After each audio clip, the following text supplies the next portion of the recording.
What's good, y'all? As y'all see by the title, it's called Dear Lust. You know, first and foremost, I want to thank Jesus Christ for helping me with this video, because this is something I wanted to speak on for a while. And also, shout out to Phil Cofer. You know, he's been one of the people that I've been looking at and watching that, like, God has definitely been using him to reach other people, and he's definitely been reaching me by using Phil. So Phil, keep doing your thing out there with the whole YouTube. And also, too, watch this, matter of fact. Yeah, if you know, you know. So, but yeah, I just wanted to say, when I'm talking about this title is Dear Lust and like what it means to me. And it's one of those situations, it's like,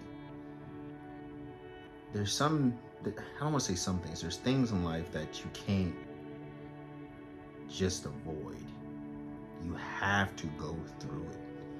And there's one of those things we all have difficulties in life and we can't run from it. And it's one of those situations like we see in the Bible when God was in the Garden of Gethsemane, and you know, he was talking to God saying like, if you could take this from me, let this pass, please do it. But then he's like, if not, like, you know, let your will be done. And we see how God was like, no, I ain't doing that. You have to go through this. And there's one things too, is like, I look at lust in a sense of something like, you know, I forget his name in the Bible, the dude that the girl wanted to get with him, but he ran.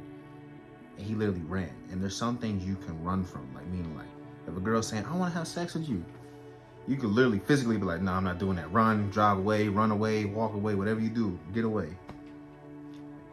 But the one thing that I saw from that too is just like, you always just can't run. Meaning like, you could run and get away that day, but there's always later on that day or tomorrow and all that.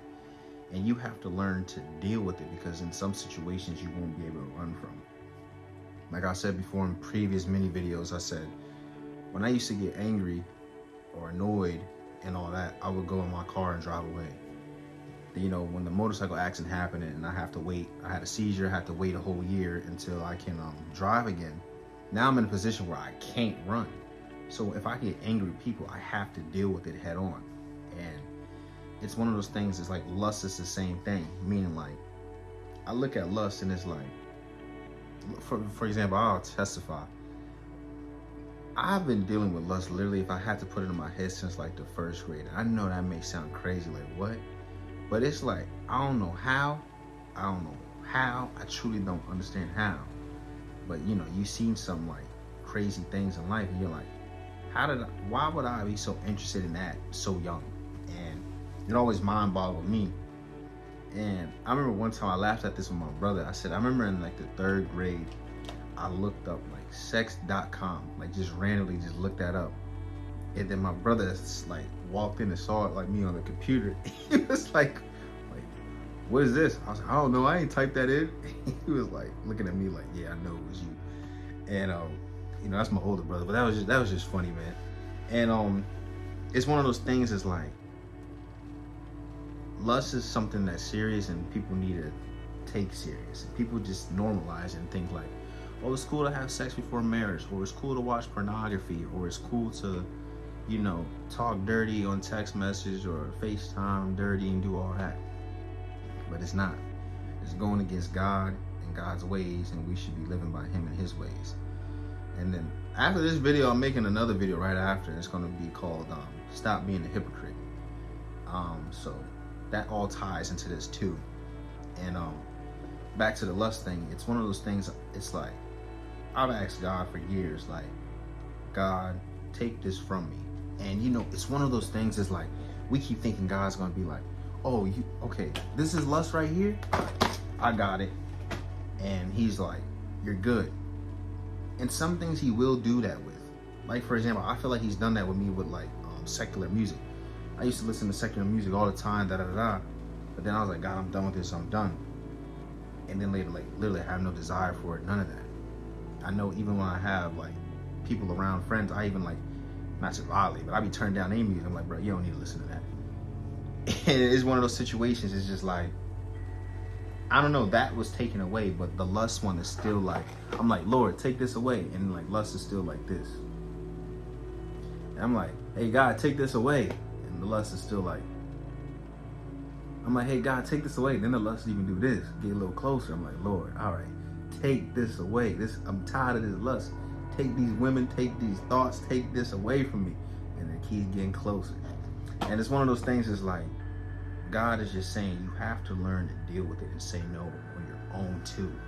And it's one of those situations, is like for example, you can have an alcoholic, you can have a crackhead, you can have people who just smoke cigarettes and weed and all that. Let's say like the alcohol, for example, because there's so many people in the world drink.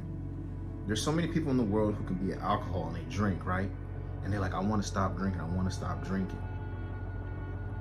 But like just because like they cleanse themselves for a week and all that, when you step out your house and you walk, there's still going to be a liquor store. There's still going to be people who's drinking. You're still going to have friends who haven't like gave their life over to Christ and trying to remove things from their life. They're like, nah, I'm still drinking, I'm still doing whatever.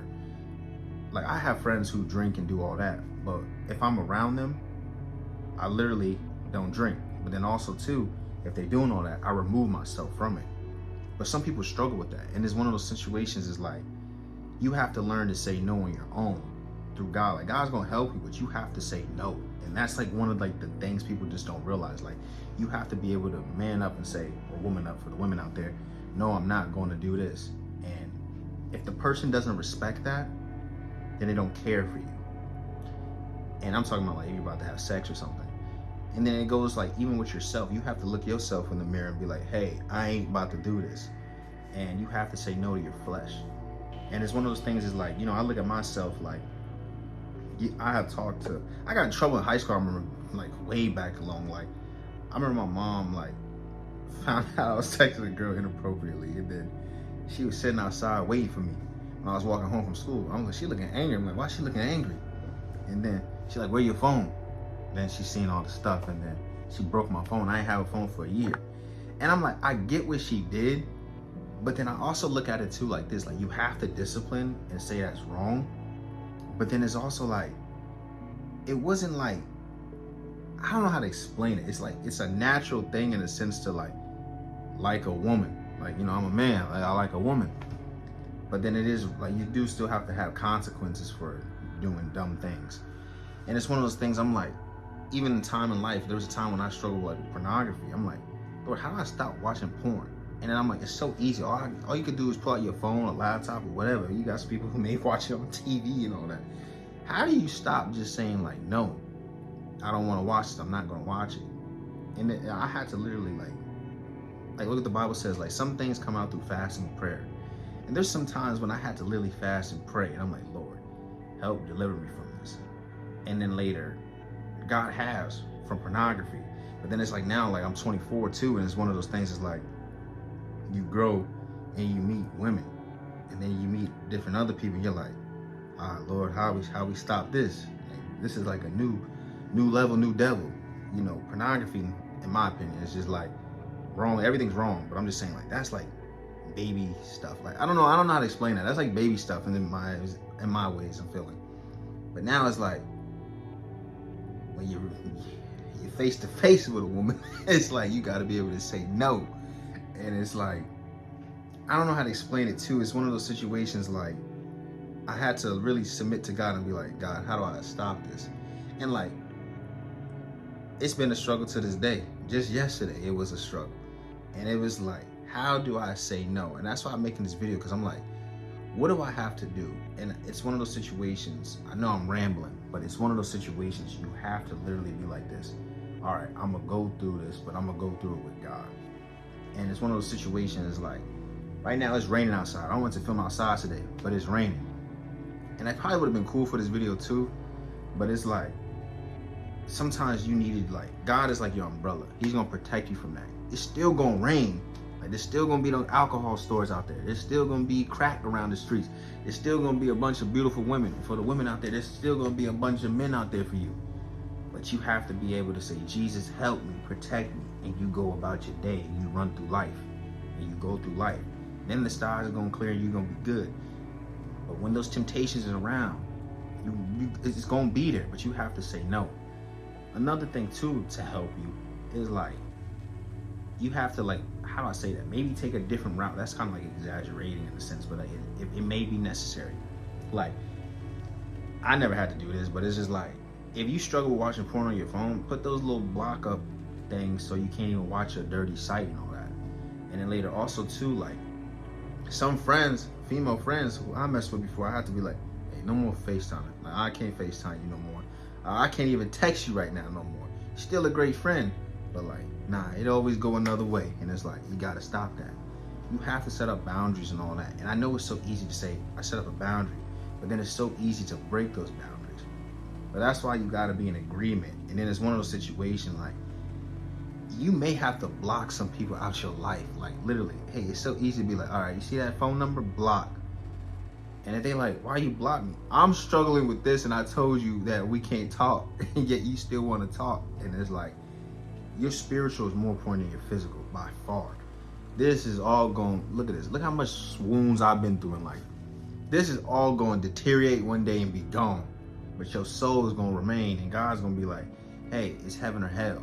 And you really got to look at your life and be like, is watching porn, is having sex, is talking dirty on FaceTime, talking dirty in text, talking dirty in your mind, is it worth your relationship with God? Really ask yourself that. Like, is that worth your relationship with God? And you may be like, no, it's not worth it. But then it's like, we got to ask ourselves, why do we still do it?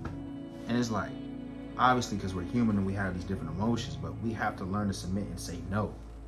Like, for example, like, I used to drive fast in my Camaro, used to go fast on my motorcycle. But then when I had that accident, and it wasn't even like my, I mean, I hit my front brake, but like, even when it wasn't my fault, because evidently it was a hit and run. So it's one of those situations, like, even though that happened, it's like, it just showed me like, all right, when I'm driving now, like when I get back to driving, is it worth me driving fast like I used to? No. Is it worth doing all this? I see what can happen. I see what the wounds and scars can do. And so then I'm looking at it even more like spiritually. I'm like, Lord, like, yeah, this woman may look good, but is it worth my relationship with you? Because then God forbid something happened to me, I die in sin. Now I'm in hell forever and I can't be with God because of 20 seconds of fun. Of 20 seconds of fun. And it's just like, bro, that's just, is it worth it? Like, is those few minutes or hours for some people out there, is it worth your relationship and your eternity with God? Really ask yourself that. Really look at yourself right now and be like, is my relationship with God, like, is pornography, women, lust, those 20 seconds of fun, is that worth my relationship with God for eternity? And the answer is no. And if your answer is yes, it's one of those, you laughing now, you having fun. We all like joking a little bit right now with this video, but then you're going to see one day on that day, God going to be like, hey, it's judgment time. And it's like, oh, like, this is for real. And it's like, yeah. So it's like, deal with it now. So for all those people out there who's struggling with lust, like, also this another example too. Like, remember when Paul said, he said, Jesus, I asked you to remove this thorn from my side, and Jesus didn't do it. And you know, Jesus talks about how his grace is sufficient and all that. And it's one of those things too, is like, what I got from that was like, you know, you hear that, like, you know, nobody's gonna be perfect while we're here on earth. So maybe that was one situation right there for Paul where like, God's like, I'm not gonna remove that from you because you need, so you won't be perfect in a sense. Like, you need to learn how to seek me daily, pray to me about this topic daily and all that. And, you know, he will strengthen you, help you to get, you know, better and deal with it instead of just fully being like relieved from it. And it's one of those situations I looked at, I'm like, you know, it's funny how Paul says, I asked you 3 times. And I'm looking at God, I'm like, God, I've been asking you since like 3rd grade to remove this. And I'm still here at 24 going through this. So there's some things in life that God's not going to remove from you fully. He's just saying, I've given you the tools and supplies that you need to deal with it to not do it. It's up to you if you're not going to do it. It's kind of like me right now with the whole like seizure stuff. Like, all I have to do is take these 2 pills in the morning and at night, right? That keeps your levels good. You drink water, and you stay hydrated, you eat better and all this kind of stuff, and no more seizure. That's like the physical side. Obviously praying to God first and foremost and all that. But I'm just saying that's the stuff you have to do. And God was showing me, like, I'm asking God for healing. Like, God, heal me, no more seizures, none of that. But I'm also looking at it, God may be like this. I'm not going to heal you, but I'm not going to, like, it's up to you if you have a seizure or not. And I'm like, what do you mean? He's like, obedience is better than sacrifice. Drink water, take your medicine, and do what you're supposed to, and you won't have a seizure. And I'm like, okay, I get it. Same thing spiritually too. It's like, read your Bible, seek God daily, cut out the world, have your devotional times with Him, seek Him fully, live by Him in His ways, and you won't fall into sin. He will deliver you. There's always an out. And I know it's easier said than done. I'm not trying to sit here and be a hypocrite, which is about to be the next video. But it's serious. One of those things is just like, we stress ourselves out too much when it's not that hard, in a sense. I feel like it's a hard life, but it's one of those situations when I just look at it, it's like, in the beginning I was like, I don't want to take medicine. It's one of those situations, like, you know, the video with the guy like who's drowning in the ocean, and a boat comes, and then later like another boat comes and another boat comes, and then he dies and he's in heaven, and he's like, God, why you didn't save me? God's like, I sent you a boat. Too many times we're saying, God, I want you to take this sin from me and just release it, and I have no desire at all. But then God's like, you're still going to go through these temptations and different obstacles in life, but I've given you the tools to deny it. And He's like, what are you going to do with those tools? And that's another thing too that I got to do for like a proclamation and another sermon. There's so many things like with Lazarus. Matter of fact, that's another video. So I hope y'all enjoy this. I'll see y'all in the next video. I got another video for y'all. Peace. Luke 5:32. I didn't come to call righteous people, but sinners to change their hearts and lives.